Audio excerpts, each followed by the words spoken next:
Hi, this is Comet Troy, and I'm at near Linden Camp. I'm not actually on my property today. I'm on my neighbor's property, lot 25. Mike and Jen Wendland of RV Lifesytle, they asked me to come over here and see how their electrical is progressing and give them an update. A general assessment looks like it's pretty much ready for an electrician to come in now. Your dirt contractor. Oh, and hi, Mike and Jen. Just want to get that out of the way. How you guys doing?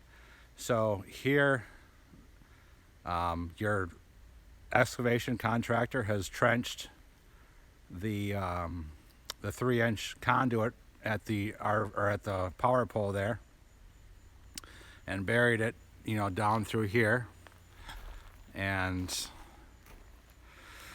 without actually seeing your electrical design, it looks to me like you're going to be running primary wire from the pole, which means the transformer isn't going to go up on the pole, but actually, back here.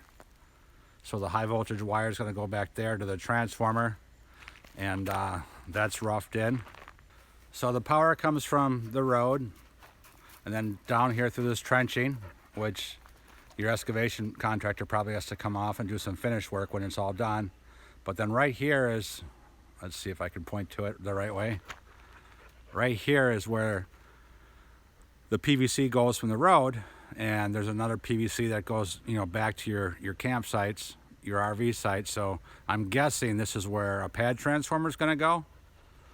And then, the pad transformer steps down the high voltage voltage. I think it's from 18,000 volts down to 220. So it will leave the transformer and go down there to near your RV site. And then your 220 service wire from the transformer up the hill is going to come down to that big PVC, the 3-inch PVC come out of the ground to where your meter is going to be that that measures the electricity. And then behind the meter there'll be a breaker panel, probably a 200 amp service, I'm guessing, which will then have some branch circuits for your electrical service.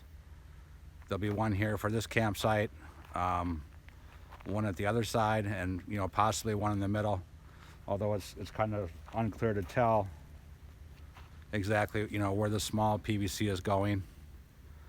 It's definitely going over that way, but I don't see it coming out anywhere. So it's probably buried somewhere, and or maybe it's not done yet, because it looks like this trenching still needs to be completed. So it looks to me like you're in good shape, and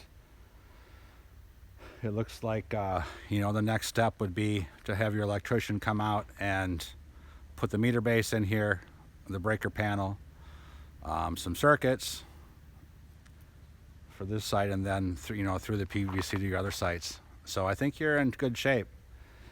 Your big challenge is probably going to be to get that the pad transformer. I'm not sure if you already have one of them lined up, but I heard there's supply chain issues and a wait. So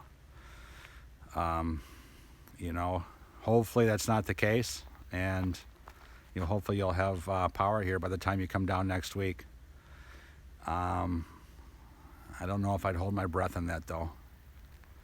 So things are going to have to fall in place real nice if this electrical is going to be energized in the next week. But I could be wrong. So I hope I'm wrong. In summary, what I see the next steps are of your project is get your electrician in here to, get the meter base in, the breaker panel, distribution panel, get the ground lines in, the branch circuits out to the RV power pedestals, the RV power pedestals installed, and probably at the same time, having the electric company come in and, run the primary wire, the secondary wire, start putting the transformer in, and getting all that. I'm only familiar with overhead power because they did mine.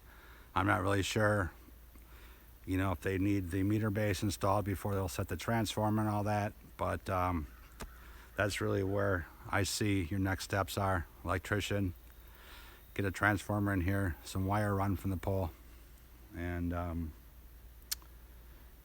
hopefully everything goes smooth for you.